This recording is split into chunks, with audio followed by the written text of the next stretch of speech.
Saúde, irmão, na paz do Senhor. Estou feliz por estar aqui nessa noite. Na verdade, eu estou bem surpresa, pastor. Eu falei por Evaldo assim, eu acho que a igreja vai estar muito vazia. Está todo mundo viajando, né? Ano novo. Mas eu estou surpresa, estou muito feliz. Eu agradeço os irmãos. E eu quero agradecer a igreja também, porque nós chegamos aqui, né, de mansinho, e nós sentimos um amor tão grande da igreja. Quando nós viemos visitar, nós nem tínhamos a pretensão de ficar por aqui, né? Recebemos um convite para vir, mas a forma, o carinho dos irmãos, a harmonia foi tão intensa que nós nos sentimos em casa desde o primeiro momento ao qual nós viemos aqui. Então, assim, eu agradeço de coração o amor, o carinho dos irmãos comigo, com a minha família. É difícil achar, né? A palavra fala que no final dos tempos o amor de muitos se esfriarão. E nós temos visto realmente o amor das pessoas se esfriando. Mas aqui eu encontrei alegria, encontrei harmonia, encontrei a paz que eu estava precisando. Amém? Eu agradeço também ao pastor pela paciência. O pastor, e a pastora também, né, nos recebeu com muito carinho. E se dedicou um tempo para nos ensinar, né, nos desenvolver, melhor dizendo, porque nós acabamos de chegar, né, o pastor assim, veio lá de Osasco aqui para assistir a gente aqui batendo as pernas, né, Adri? Os tempos que ele se dedicou a nos ensinar, eu agradeço de coração, pastor. Eu tenho certeza que Deus vai recompensar o Senhor, porque parece que o Senhor é um caçador de talento, né? Só dar a oportunidade e deixa e ver o que acontece, o Senhor não prende. E eu tenho certeza que, de alguma forma, Deus vai recompensar o Senhor, a sua casa, a sua família. Amém? E hoje, né, a palavra que o Senhor colocou no meu coração vai falar um pouco sobre identidade. Mas não é só identidade, é identidade com propósito. Identidade com atitude. Porque não adianta somente ter identidade e ficar parado e não fazer nada. Né? Mas o que é identidade? A identidade fala de nós mesmos. E eu faço a pergunta nessa noite: quem é você? Qual é a sua identidade? Qual é o seu propósito de vida? Porque às vezes a gente se perde no nosso eu, a gente às vezes vê tantas coisas, TikTok, Instagram, e às vezes é uma capa tão bonita, e a gente fica tão perdido, mas será que realmente é dessa forma? Será que eu estou fora da caixinha? E às vezes a gente quer até copiar um pouco, né? Nossa, acho que eu estou fora da moda, mas a identidade é algo muito pessoal. A identidade é um conjunto de características que cada pessoa ela tem. Assim como vai lá no nosso RG, né? Tem a nossa filiação, pai, mãe. Tem a nossa digital, que só existe uma única digital, ninguém vai ter igual. As nossas características físicas, todos nós somos diferentes um do outro. Isso é um conjunto de componentes que forma a nossa identidade. Eu, por exemplo, tenho uma prima que o nome dela é Patrícia, e o sobrenome dela é igualzinho o meu, Cardoso de Miranda. Mas eu fui criada aqui em São Paulo, e ela lá no estado do Pará, porque meus parentes moram todos lá. Por que o mesmo nome que eu? Porque a mãe dela era irmã da minha mãe, e o pai dela é irmão do meu pai. E a mãe dela gostou do meu nome e quis imitar a minha mãe, né? E nós somos parecidos, apesar de nós nunca termos visto, a nossa fisionomia é muito parecida. Esse dia ela colocou uma foto de perfil dela, do casamento dela, e eu falei, gente, essa sou eu. Mas não é eu, é ela. Mas ainda que nós fôssemos, por exemplo, gêmeas, ela foi criada lá no estado do Pará, e eu aqui em São Paulo. As crenças daquela região é diferente do que a gente vive aqui em Cotia, em São Paulo. O ambiente a qual ela viveu é diferente do ambiente a qual a gente vive. O pai dela criou ela de uma forma, o meu pai criou de outra. E tudo que está à nossa volta, ela forma uma identidade. Né? Tudo aquilo que nós vemos, a cultura. Uma pessoa, por exemplo, que é criada lá nos Estados Unidos. Vamos pôr umas gêmeas, né? e a outra é criada lá em Cuba. A gente pode ver a diferença notória, porque é tudo diferente, é o inverso. E isso acontece conosco, porque tudo aquilo que está à nossa volta, ela nos influencia. Os estudos dizem que uma criança de 0 a 7 anos, ela aprende a observando os pais. Então, tudo que o pai e a mãe faz, essa criança ela está ali observando e está aprendendo. Não precisa o pai pegar na mão e falar, é assim, assim. Ela está aprendendo de qualquer jeito. Se você faz certo ou não, ela está aprendendo. E ela vai crescer com isso. E aquilo ali vai ser uma verdade na vida dela. Agora, a gente tem um problema, que a maioria do tempo do nosso dia, 95%, tudo que a gente faz é inconsciente. A gente faz tudo no automático. Quem dirige, dirige no automático. Acho que dificilmente alguém fica olhando para o freio de mão, para o pedal. E muitas vezes a gente passa até algo que a gente não quer passar. Então, isso é um problema. E muitas vezes, uma criança que muitas vezes não tem um pai estruturado, o pai muitas vezes diz para ela, você não vai dar em nada, você não vai ser nada. E aquela criança cresce achando que aquilo é uma verdade na vida dela. Ela cresce com uma imagem deturpada de si próprio. Porque ela acha que ela não é nada. Infelizmente, tem muitas pessoas travadas em nosso mundo hoje, porque ela acha que ela é aquilo que alguém falou para ela um dia, mas ela não é aquilo que ela falou para ela um dia. Ela é aquilo que Deus falou, é a imagem e semelhança dele. Nós somos a imagem e semelhança do Deus vivo, o Deus todo-poderoso, o Deus criador dos céus e da terra.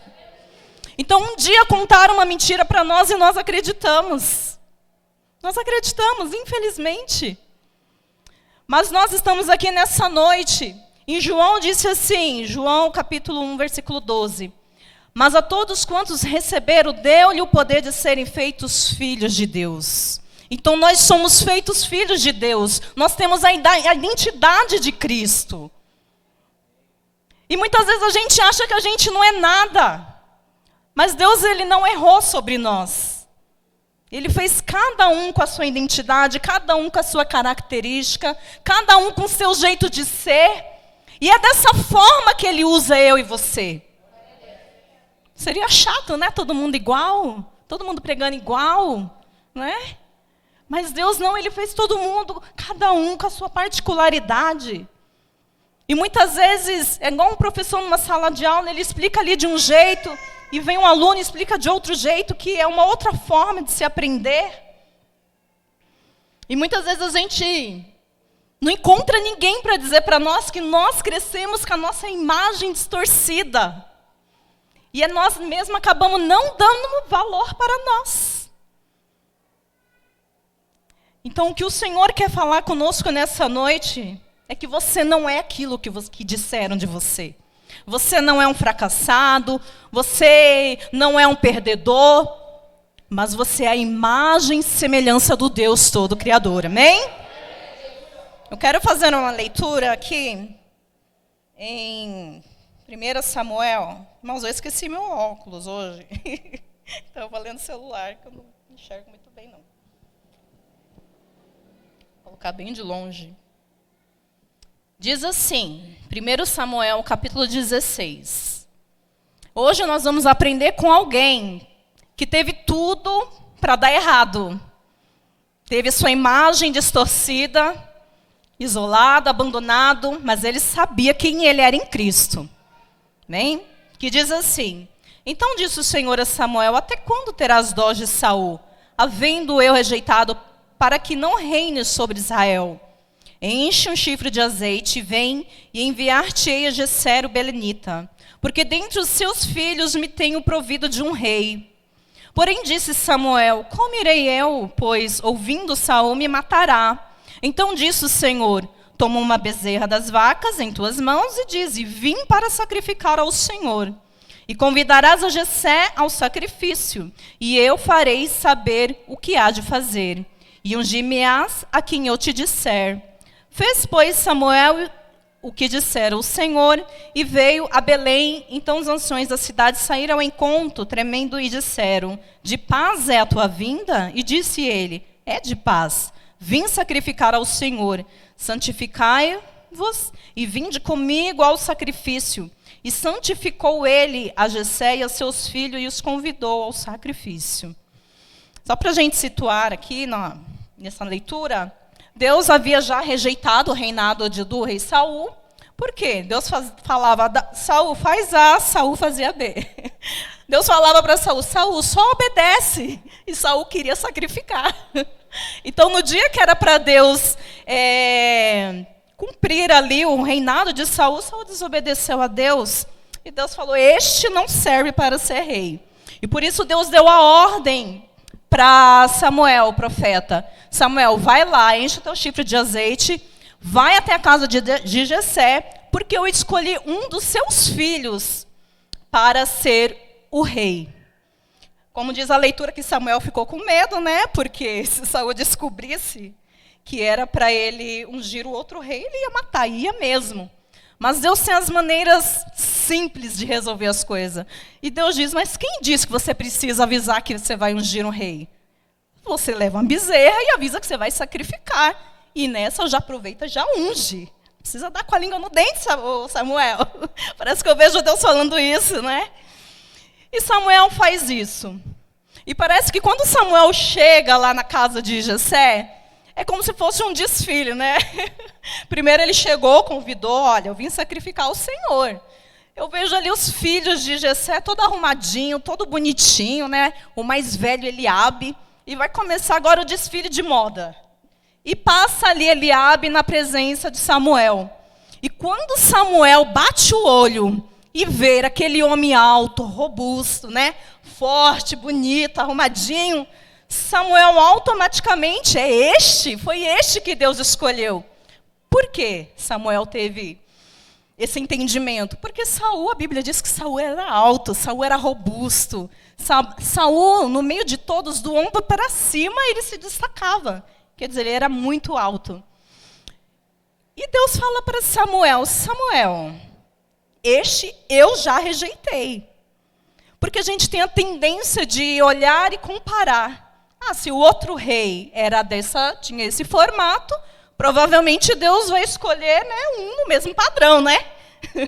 Isso geralmente a gente faz todos os dias. Mas Deus falou assim, aqui no versículo 7 do capítulo 16. Porém disse o Senhor a Samuel, não atentes para a sua aparência, nem para a sua altura da tua estatura. Porque eu tenho rejeitado, porque o Senhor não vê como ver o homem. Pois o homem vê conquistar adiante dos olhos, porém o Senhor olha para o coração. Eu dou graças a Deus porque Deus não olha para a gente com os olhos que a gente vê. Já pensou, irmão? Se Deus me disse, nós, com a mesma régua que a gente mede um aos outros aqui, eu acho que não sobrava, não tinha mais ninguém, né? Deus já tinha fulminado todo mundo. Mas Deus, Ele vê o coração. Graças a Deus, Deus não vê a capa, o exterior. Porque tanta gente que tem um exterior lindo, maravilhoso, mas por dentro não tem nada. É vazio, é seco. Eu falei para o Evaldo que eu ia contar aqui o testemunho dele. Uma certa vez, ele foi levar um grupo de jovens, de adolescente, na igreja que a gente era acostumada a ir. E a gente já sempre ia lá. O Evaldo nunca gostou de usar terno, né? Quando a gente chegou aqui, a gente amou, né? Ninguém usa terno. Mas esse dia, ele resolveu colocar um terno. Eu falei, nossa, que estranho. Eu peguei assim no rosto dele, você tá bem? Você tá com febre?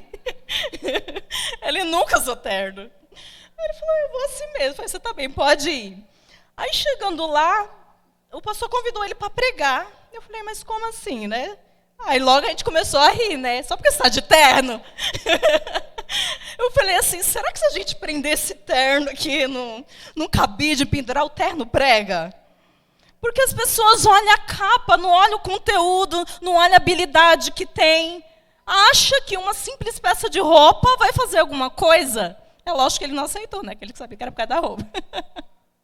Mas o que eu quero dizer nessa noite é que não importa o jeito que você é, a sua característica.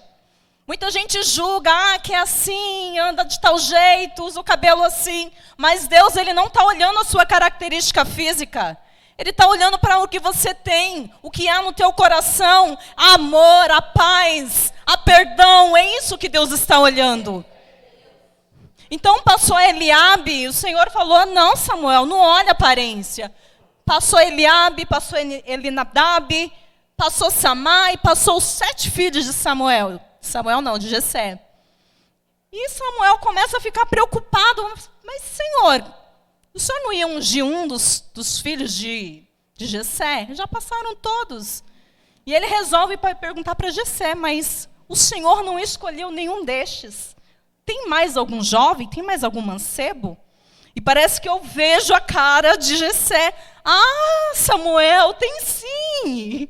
Nossa, esqueceu do mais jovem. Está lá no pasto cuidando das ovelhas.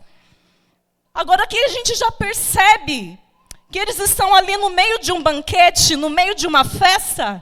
E por que o mais jovem não está no meio? Por que está todo mundo bonito, cheiroso, e Davi está lá cuidando das ovelhas?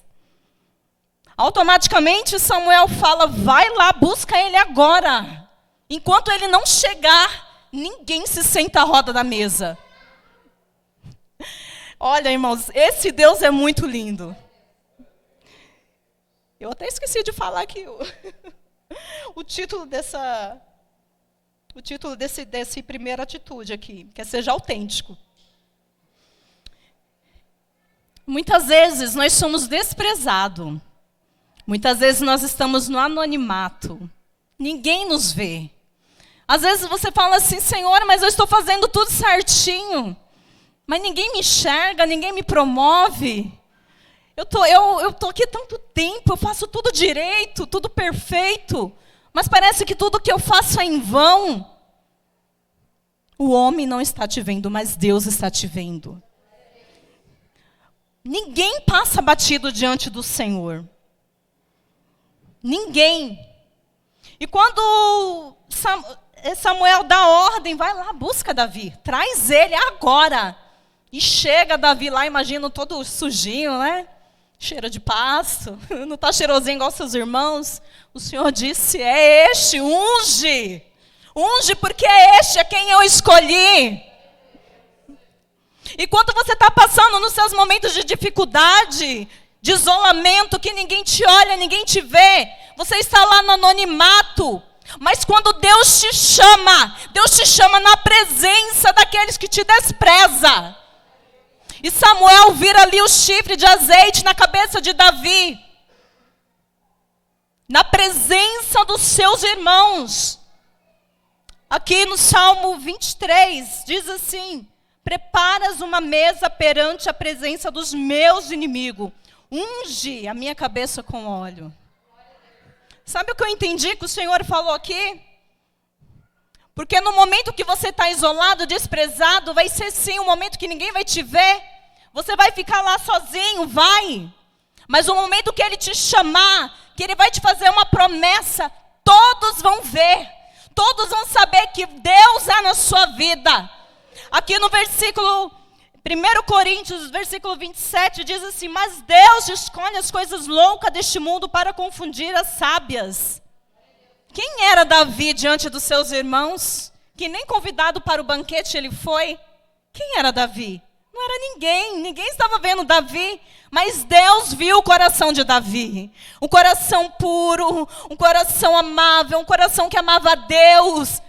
Os melhores salmos são os salmos de Davi. Davi era um homem que amava a Deus. Talvez o seu pai esqueceu, talvez o seu irmão esqueceu dele, mas Deus não esqueceu de Davi. E assim Deus está vendo eu e você.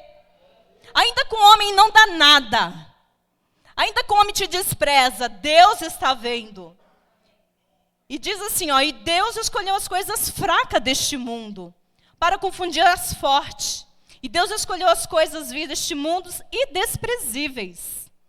E as que não são para aniquilar as que são. Esse Deus é um Deus poderoso, né? É um Deus poderoso. Ele confunde.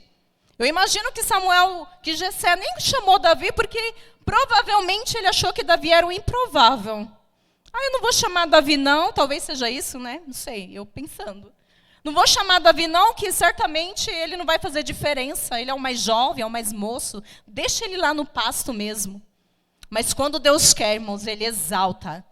Ele abate o soberbo, exalta os humilhados, porque Deus é o Deus que traz para frente, é um Deus que exalta, é um Deus que não vê como vê o homem, mas Deus é um Deus que contempla o coração.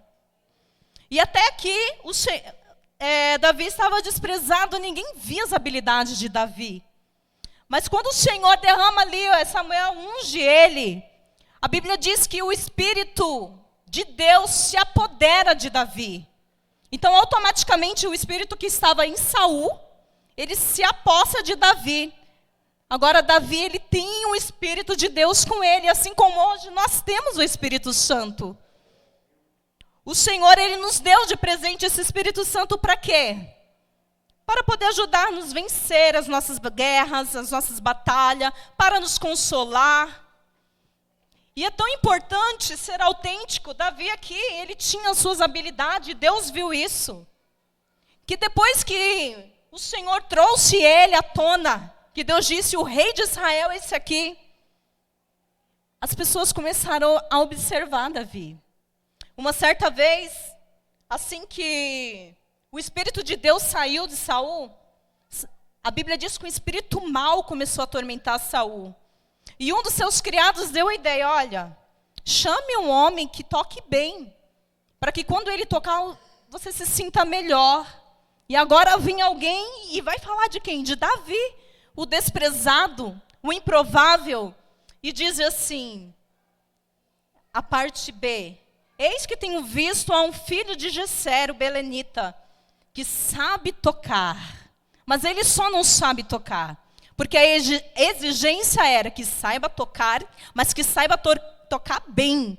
Então Davi, ele estava dentro dos parâmetros aqui, ele sabe tocar, é valente, é vigoroso, homem de guerra, de prudência de palavra, de gentil presença, e o Senhor era com ele. Olha só, quem estava desprezado até há pouco tempo, não era visto, não era lembrado. Quando Deus pega, Deus faz aparecer, e Deus começa a exaltar, e até quem não te via vai começar a falar de você. Então se alegra nessa noite. Se por um acaso alguém olhar para você e te desprezou por causa de alguma maneira que acha que está fora dos padrões, ei, Deus vai te usar, Deus vai te levantar. É com essas características que você tem. A sua identidade é a identidade de Cristo, amém? Então nesse primeiro tópico aqui o Senhor chama Davi, unja Davi. E unja Davi por quê? Porque ele é autêntico. Ele não está copiando de ninguém. Tudo que ele faz é perfeito. Ele faz o de melhor. Então continua fazendo o seu melhor. Se você trabalha numa copa, faz um cafezinho, faz o melhor café do mundo. Se você trabalha limpando o chão, que esse chão seja o mais limpo do mundo. Quando Deus te chamar, todos vão ver que Deus é na sua vida. Amém? E a segunda atitude aqui é ficar firme. Mas por que ficar firme? Quando Deus chamou Davi, Davi já foi lá, já ungiu ele a rei, ele já foi lá e já sentou no trono? Não, irmãos. Por isso que é ficar firme. Porque muitas vezes o Senhor nos faz uma promessa e a gente no outro dia já está cobrando, mas Senhor, o Senhor prometeu. O Senhor disse que ia me exaltar e eu estou aqui ainda. Ei, tem um processo ainda, não é assim tão rápido. O Senhor, primeiro, Ele precisa nos treinar, Ele precisa nos capacitar. Porque senão a bênção vira maldição na nossa vida. Já viu dizer que tudo que vem fácil vai rápido? É isso, irmãos. E quando o Senhor unge Davi, Davi não vai sentar no trono. Davi volta para o pasto. Volta lá porque ele precisa ser forjado. Ele precisa ser moldado. Ser rei não era sentar no trono e ficar lá só dando ordem, não. Os reis também iam para a guerra, sabia? O que eu acho interessante é que Davi, ele cuidava de ovelhas. E Deus chamou ele para cuidar de um povo. Eu sempre digo que quando Deus tem algo na nossa vida, parece que tem a ver com uma coisa que a gente já faz. Então ele estava ali treinando, cuidando de ovelha, mas depois ele ia cuidar de um povo. E perder uma guerra significava ou ser extinto, ou virar escravo, né? Então, era melhor vencer a guerra. E para vencer a guerra, você tem que estar pronto, preparado, forjado. Você tem que saber usar as armas, precisa conhecer as artimanhas do inimigo. E ele volta para o pasto e continua fazendo a mesma coisa que ele estava fazendo. É chato isso, né, irmãos? Quando Deus faz a promessa, a gente já quer viver o melhor, né? Uma certa vez, eu conheci um rapaz, morava no bairro que eu morava, e eu me lembro como se fosse hoje. Ele ganhou na Telecena, ele ganhou 512 mil reais. Eu me lembro, isso já tem uns 20 anos. E ele estava ali com uma camiseta amarela do Brasil, segurando um cheque desse tamanho aqui. Estava lá no cheque 512 mil. Ele era um jovem pobre, né? Um jovem pobre que teve a sorte de ganhar um bom dinheiro. Não era muito dinheiro, mas há 20 anos atrás era um bom dinheiro, né? Dava para nunca mais ficar pobre, não dá? Mas o que aconteceu? Ele comprou uma casa em um condomínio, levou um casal para ajudar ele a administrar o dinheiro. Comprou carro, foi comprando. Pouco tempo depois, ele já estava morando no mesmo bairro que ele morava antes. Só que agora um pouquinho pior. Ele era um pobre com dívida. Então, assim, às vezes Deus segura a bênção na nossa vida, não é porque Deus não quer dar bênção na nossa vida. É porque nós não estamos prontos para a bênção naquele momento. Se esse jovem ele soubesse investir em ações, né, em fundos, com certeza nunca mais ele ficaria pobre. Mas ele não estava pronto para aquela bênção. E aquela bênção se tornou uma maldição na vida dele. Porque além de ficar com muita dívida, a vergonha, né? A vergonha de voltar para o lugar. E quando eu me lembrei disso, Deus me fez entender que Ele quer nos dar muitas bênçãos, Ele quer nos dar muitas coisas. Mas nós precisamos estar prontos até mesmo para receber a bênção. Então o Senhor, Ele fez uma promessa para mim e para você.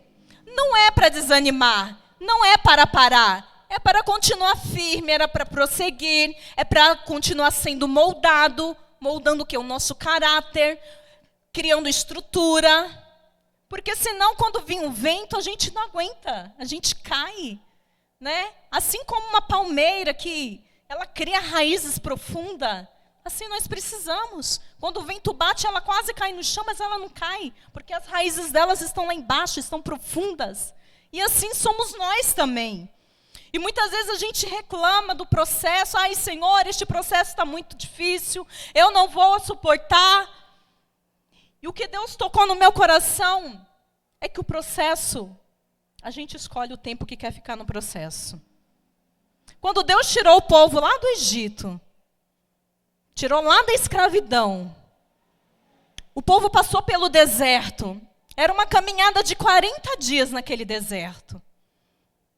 Mas durou 40 anos. Por quê? O povo reclamou, o povo murmurou, o povo esqueceu dos milagres que Deus tinha feito na vida deles.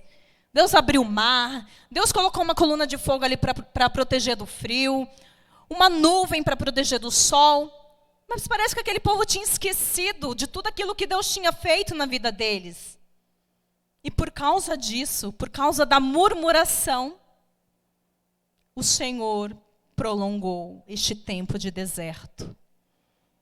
E o que eu quero dizer nessa noite? O processo está doendo? Não reclame. Está doendo? Ore a Deus. O Senhor nos deu o Espírito Santo dele para vencer. Você pode começar o ano de 2024 vencendo rapidamente o seu processo para chegar na tua vitória. Talvez você esteja reclamando, Senhor, há quanto tempo estou vivendo isso? Parece que minha vida não vai para frente. Mas você está passando pelo processo da maneira correta? Se você estiver murmurando, ei, para agora. Em vez de murmurar, busca o Senhor. Fala, Senhor, para que eu estou passando por isso? Porque se a gente ficar, por quê, e batendo o pé igual uma criança mimada, infelizmente o nosso processo vai se prolongar. E o Senhor não vai nos dizer o porquê. Agora, se a gente falar, para quê, Senhor? O que é que eu preciso aprender com isso? E nós vamos ali aprender aqui o que o Senhor quer nos ensinar. E nós vamos passar por este processo muito rápido. Porque precisamos passar pelo processo, não é uma questão de querer ou não. Aqui no Isaías 43, ele fala assim, quando passares pelas águas. Então não é se passar, é quando. Isso quer dizer que não tem como fugir, é preciso, é necessário, faz parte do caminho para chegarmos até o nosso propósito. Então, não podemos reclamar, mas sim, Senhor, o que é que eu preciso aprender com tudo isso? Talvez você possa dizer, irmã Patrícia, mas você não sabe do que eu estou vivendo. Está doendo, você não sabe o que eu estou passando. Eu não sei, mas Deus sabe. Deus sabe do que você está vivendo. E se eu estou aqui nessa noite, é porque o Senhor tem me sustentado. Deus sabe o que eu tenho vivido. Deus sabe, Deus está me segurando. Não é porque eu não tenho vivido nada não, irmãos. O processo que Deus me colocou, só Deus sabe o quanto tem sido sofrido. Mas o Senhor tem me carregado no colo. E eu tenho passado por este processo. Não vou dizer que é de forma fácil, não. Tem dias que é difícil. Mas aí eu oro, eu busco o Senhor. O Espírito Santo vem com aquele carinho dele. Você já entrou dentro do seu quarto? No momento de angústia, de tristeza. E você derramou ali lágrimas. E quando você saiu daquele quarto, você saiu leve, sentindo um abraço gostoso. É o Espírito Santo. Ele está aqui para ajudar eu e você a passar por este momento. Aleluia. Glória a Deus. Então não reclame do processo. Porque à medida que você vai avançando, o Senhor vai tendo vitória para a sua vida. Meu Deus, eu já passei da hora. E o terceiro e último tópico aqui é seja corajoso. Quando o Senhor um dia falou para Davi, Davi, levanta, vai lá, leva comida para os seus irmãos que estão na guerra e aproveita e traga notícia, vê como eles estão. Davi, obedecendo o seu pai, fez isso. E quando ele chegou lá, ele ouviu um gigante afrontando o exército do Deus vivo. Davi muito se indignou, mas ele ouviu alguém falar que quem derrotasse o gigante ia casar com a filha do rei, o rei ia enriquecer e provavelmente ia abençoar ali a casa da família. E Davi ele queria saber, será que é isso mesmo? E ele foi e perguntou para um outro guarda, o que vai ganhar quem derrotar esse gigante? E o guarda respondeu a mesma coisa do primeiro. E enquanto ele perguntava para um outro guarda, o seu irmão Eliabe muito se enfureceu. Muito se enfureceu. Ele nem foi lutar com o gigante e não queria que Davi fosse. E este título diz assim, não se intimide com a afronta do teu inimigo. O inimigo vai vir, vai querer te desanimar, vai dizer, o que você está fazendo aqui? Você pensa que eu não sei qual é a maldade do teu coração? Mas se você tem a identidade, se você sabe quem você é, você não vai dar ouvido para ele. Enquanto Eliabe ficava ali, você não pode fazer isso. Davi, deixou ele falando sozinho e falou, eu posso sim, sabe por quê? Porque eu já passei pelo processo, eu já matei urso, eu já matei leão. Então esse gigante aqui não é nada diante do Deus a qual eu sirvo. Então quando o inimigo vir com afronta para cima de você, lembre-se quem você era em Cristo. Você é escolhido, você é amado, você é a imagem e semelhança dele. Ele já te fez um vencedor. Não deixe o inimigo te confundir. Não dê ouvido a ele. Amém? Não dê ouvido a ele. Ele vem muitas vezes, de uma forma muito sutil, muitas vezes usa as pessoas que nós muito amamos. Neste caso, usou aquele Eliabe, o próprio irmão de Davi. Mas Davi, ele sabia quem ele era. Ele sabia a que ele tinha sido ungido. E ele sabia que o gigante era a porta de entrada para o palácio. E foi isso que ele fez. A partir do momento que Davi resolveu enfrentar esse gigante, ele foi, enfrentou, venceu, e a partir daquele dia ele nunca mais saiu do palácio. Então, quando você vê um gigante na sua vida, ei, não se preocupe. É só você vencer mais essa, porque é a porta da entrada da tua vitória. Aleluia! Então não se intimide com o gigante, não se preocupe com o que as pessoas dizem de você, não dê ouvidas à afronta do inimigo, porque Deus, Ele é contigo, Deus, Ele está ali, Ele sabe o que foi que Ele propôs para você, Ele não errou a seu respeito, Ele sabe a essência que Ele colocou dentro de você. Amém? E eu quero concluir aqui dizendo, se você por um acaso de alguma maneira teve a sua identidade deturpada, talvez alguém olhou para você e disse, você não é nada, você não vai chegar em lugar nenhum, você não é boa nisso. Eu quero dizer, você é a imagem do Senhor. O processo ele vai vir, mas quando ele vir, diga ao Senhor, Senhor, o que é que eu preciso aprender com isso? Fica firme, aprenda o que o Senhor quer te ensinar. E por último, seja corajoso, não se intimide com a afronta do inimigo. Não se intimide.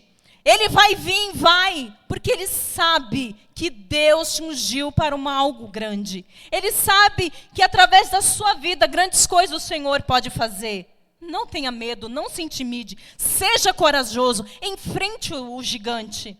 A partir do momento que você enfrentar o gigante é somente a porta de entrada para o palácio. E ali você terá a sua vitória. Amém? Convido você a ficar de pé nessa noite.